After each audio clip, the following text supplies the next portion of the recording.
নমস্কার বন্ধুগণ, আমার চ্যানেলের নতুন ভিডিওয় সবাইকে অনেক অনেক স্বাগত জানাই। পবিত্র এই শ্রাবণ মাসে শিব কথা নিয়ে চলে এলাম। শিব হিন্দু ধর্মের অন্যতম শ্রেষ্ঠ দেবতা। সনাতন ধর্মের ধর্মগ্রন্থগুলিতে তাকে সর্বোচ্চ দেবতাদের একজন হিসেবে মান্যতা দেওয়া হয়েছে। শৈব ধর্মে তিনি সৃষ্টি, স্থিতি ও প্রলয়ের কারণ। হিন্দু ধর্মের তিনটি সর্বাধিক প্রাচীন সম্প্রদায়ের অন্যতম শৈব সম্প্রদায়ের প্রধান অন্যতম দেবতা তিনি। এছাড়া স্মার্ত সম্প্রদায়ের পূজিত ঈশ্বরের পাঁচটি প্রধান রূপের অর্থাৎ গণেশ, শিব, সূর্য, বিষ্ণু, দুর্গার একটি রূপ হলেন শিব। তিনি পরমেশ্বর, দৈব শক্তি, ধ্যান, যোগ, কাল, ধ্বংস, পশু, পঞ্চভূত, নৃত্যের অধিপতি, অমঙ্গলের সর্বোচ্চ ধ্বংসকর্তা, দেবগণের প্রভু, ত্রিমূর্তি ব্রহ্মা, বিষ্ণু, মহেশ্বরের অন্যতম। শিবমূর্তির প্রধান বৈশিষ্ট্যগুলি হল তার তৃতীয় নয়ন, গলায় বাসুকী নাগ, জটায় অর্ধচন্দ্র, জটার ওপর থেকে প্রবাহিত গঙ্গা, অস্ত্র ত্রিশূল ও বাদ্য ডমরু। শিবকে সাধারণত শিবলিঙ্গ নামক বিমূর্ত প্রতীকে পুজো করা হয়। সমগ্র হিন্দু সমাজে শিব পূজা প্রচলিত আছে।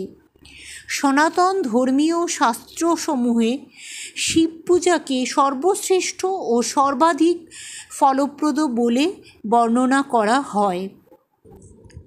শিব শব্দের অর্থ হল মঙ্গল আর লিঙ্গ শব্দের অর্থ হল প্রতীক। সেই অর্থে শিবলিঙ্গের অর্থ হল মঙ্গলের প্রতীক।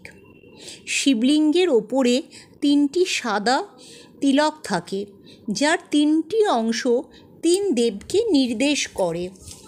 প্রথম অংশ মহেশ্বর শিব পীঠকে নির্দেশ করে, দ্বিতীয় অংশ বিষ্ণুপীঠ নির্দেশ করে এবং তৃতীয় অংশ ব্রহ্মাপীঠ। অর্থাৎ এই চিহ্নটি আদি অন্তহীন সত্তার প্রতীক, অর্থাৎ একই সঙ্গে ব্রহ্মা, বিষ্ণু, মহেশ্বরকে নির্দেশ করে। শিবের পূজা বিভিন্নভাবে করা হয়। মূলত শিবলিঙ্গ পূজা মন্ত্র জপ এবং বিভিন্ন দ্রব্যাদি অর্পণের মাধ্যমেই করা হয়। শিবের প্রিয় মাস শ্রাবণ, তাই এই মাসে তার পূজা করলে বিশেষ ফল পাওয়া যায় বলে বিশ্বাস করা হয়।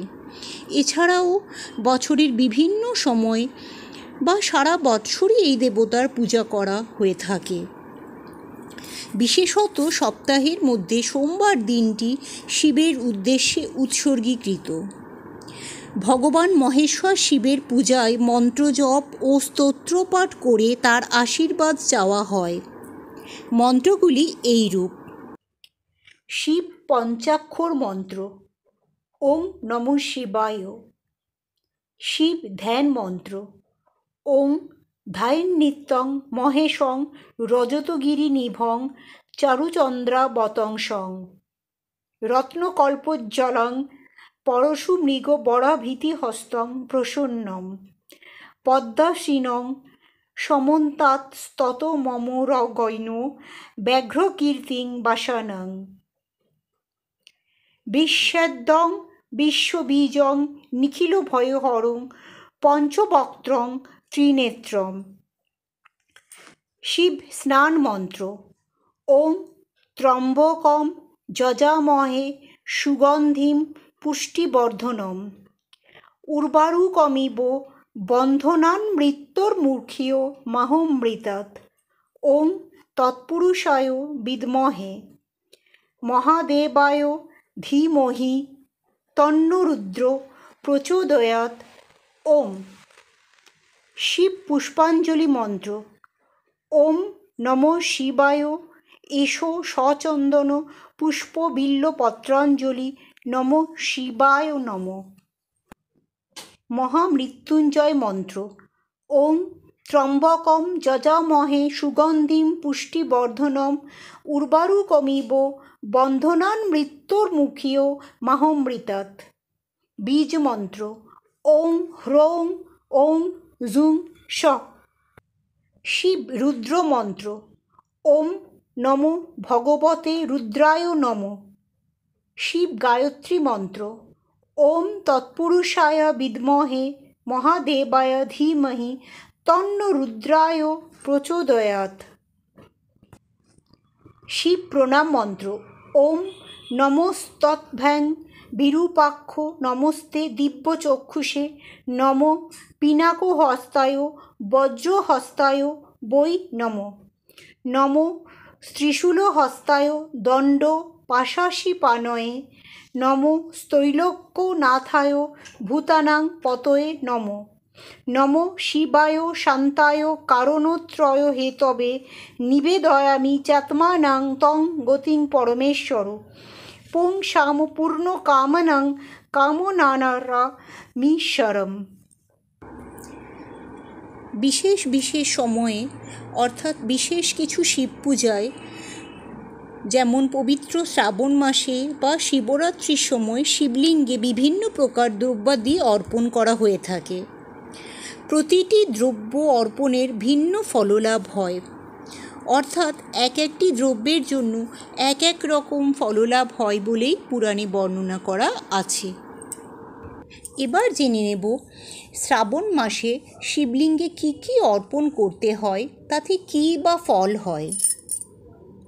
শিবলিঙ্গে এক মুঠো আতপ চাল নিবেদন করলে মনের ইচ্ছে পূরণ হয় ও ধনপ্রাপ্তি হয়।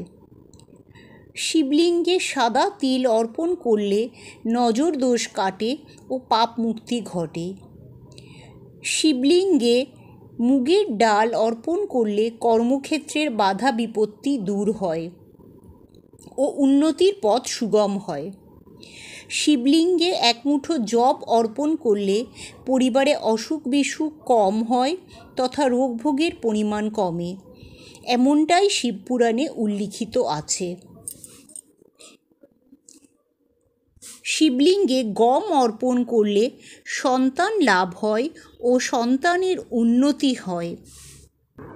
মহাদেব খুব অল্পেই তুষ্ট হন, আর তিনি তুষ্ট হলে ভক্তের অপ্রাপ্তি কিছুই থাকে না। মহাদেবের কৃপায় সকলে খুব ভালো থাকবেন। আজ এই পর্যন্তই।